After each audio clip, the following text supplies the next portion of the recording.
Hello बच्चों, कैसे हो सब। उम्मीद करता हूँ सब ठीक होंगे और गर्मी में अपने सेहत का ध्यान रख रहे होंगे। गर्मी ज़्यादा है, आप लोग अपनी सेहत का ध्यान रखिएगा। तेल मसाला से बनी ज़्यादा चीज़ें मत खाइएगा और ठंडी चीज़ें खाइएगा जो नेचुरली हैं, जैसे खीरा है और जो भी चीज़ें हैं आप खाइएगा ठंडी चीज़ें।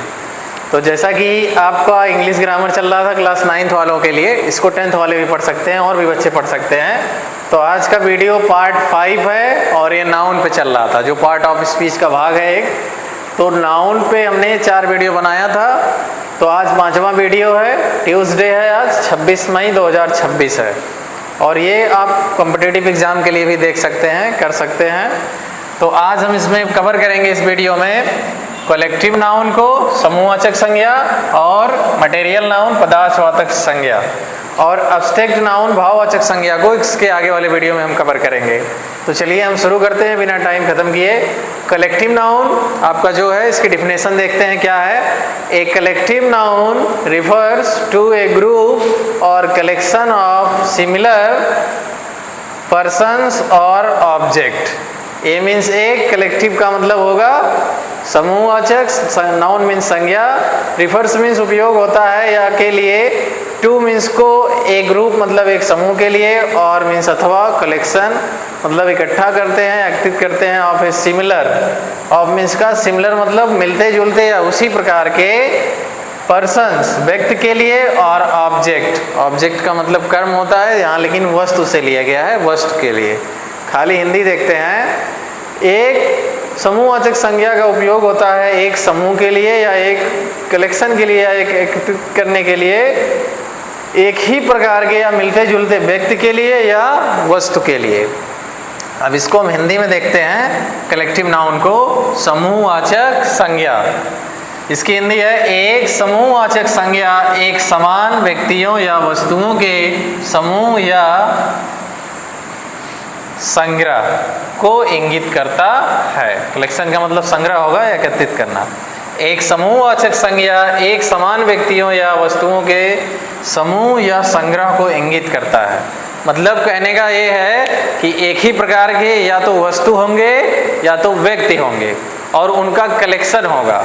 जैसे कि अभी शादी विवाह पड़ता है, लड़कियां हैं जाती हैं शॉपिंग करने, तो वो क्या करेंगी, वो जिस कलर का कपड़ा लेती हैं, आप ऐसे समझिए तो अच्छे समझ सकते हैं, जिस कलर का कपड़ा लेंगी उसी कलर का उनको हेयर बैंड चाहिए, उसी कलर का उनको जूती चाहिए, उसी कलर का उनको दुपट्टा चाहिए, उसी कलर का उनको कान में पहनती हैं वो चाहिए, मतलब उसी कलर का बैग तक लेंगी, पूरा वो सेट बनाती हैं। This is called a collection. और उनको सारा चीज़ एक सेट पे चाहिए, उनके हाथ में जो चूड़ियाँ, कंगन है, सारी चीज़ें वो एक ही कलर का लेती हैं। आप ध्यान देंगे थोड़ा सा। और इसी प्रकार से औरतें हैं, जो लेडी हैं, वो भी शॉपिंग करती हैं अपने साड़ी वगैरह का, तो पूरा एक सेट वो बनाती है। तो उनका क्या हुआ, एक कलेक्शन हुआ, एक ही तरह का, एक ही कलर का।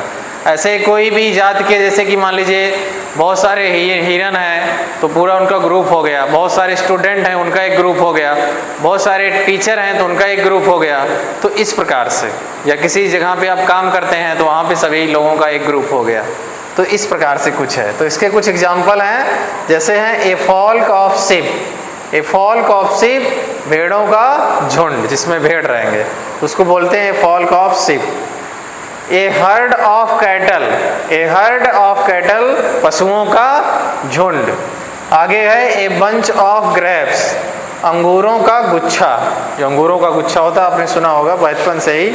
ए जरी ऑफ जज, न्याय सभा, जहाँ पे न्याय सभा लगती है, जैसे पहले ज़माने में पंचायत लगता था, अब वो सब सिस्टम खत्म हो रहा है धीरे धीरे, जो भी कुछ रहता है अब कोर्ट में फैसला रहता है। तो इस प्रकार से आगे हमारा दूसरा है, यहाँ एक चीज़ ये छूट रहा है कि कंपटीशन लेवल में जब आप बैठेंगे, कोई कंपटीशन देंगे, अगर ये पोर्शन वहाँ टच करता है तो आप देखेंगे ये कुछ एक तरह से रहेगा जिसका अर्थ एक साथ निकलेगा।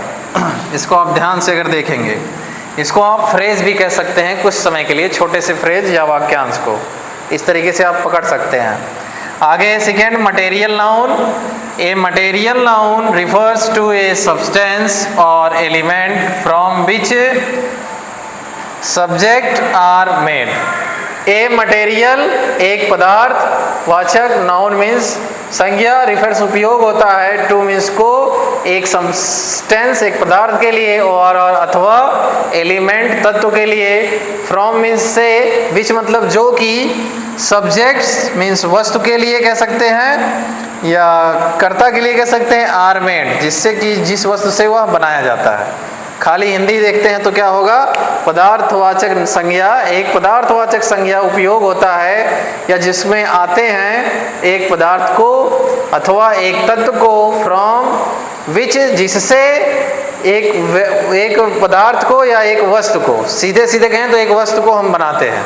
जैसे हिंदी इसका है पदार्थवाचक संज्ञा, एक पदार्थवाचक संज्ञा किसी पदार्थ या तत्व को इंगित करता है।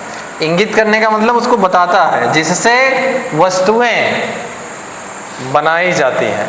जैसे कि एग्जाम्पल आपका है गोल्ड। अब गोल्ड से क्या बनता है, जैसे आजकल आप देखेंगे शादी विवाह हैं तो बर्थडे वगैरह हैं तो सभी लोग क्या करते हैं, जैसे शादी होती है तो नई नवेली दुल्हन आती है तो उसको क्या करते हैं, एक रस्म होता है हमारे यहाँ भारत में कि वहाँ मुँह दिखाई का रस्म होता है। तो सभी लोगों के अंदर एक हौसला होता है कि हमारे रिलेटिव में है, इनको हम ये देंगे वो देंगे, कोई अंगूठी दिया, कोई सीकड़ दिया, कोई चैन दे दिया गले का, ऐसे बहुत सारी चीज़ें हैं जो ज्वेलरी के रूप में आती हैं तो वो गोल्ड से बनाया जाता है। तो ये आपका गोल्ड से बन गया। दूसरा है सिल्वर। सिल्वर की चैन भी बहुत लोग पहनते हैं, यहाँ कलाई में पहनते हैं, ये सब हो गए। और भी बहुत सारी वस्तुएं बनती हैं। आयरन है, आयरन से आप जान ही रहे हैं कि आपके बहुत सारी चीज़ें बनती हैं, जैसे सरिया वगैरह हैं, गेट बन रहे हैं, और भी बहुत सारी चीज़ें हैं। कृषि के यूज में भी बहुत सारी चीज़ें बनती हैं। वाटर जान ही रहे हैं, पानी है, पानी से भी बहुत सारी चीज़ें बनती हैं, जैसे लाइट बनता है, ऐसे बहुत सारी चीज़ें हैं। पानी से लोहे को भी काटा जाता है, आपने देखा होगा। ऐसे बहुत सारी चीज़ें हैं जो पानी से भी बनती हैं। और सैंड बालू है, बालू से भी बहुत सारी चीज़ें बनती हैं। तो इस प्रकार से इस वीडियो में हमने कवर कर लिया कलेक्टिव नाउन और मटेरियल नाउन। नेक्स्ट वीडियो में पार्ट 6 में हम कवर करेंगे एब्स्ट्रैक्ट नाउन क्या होता है।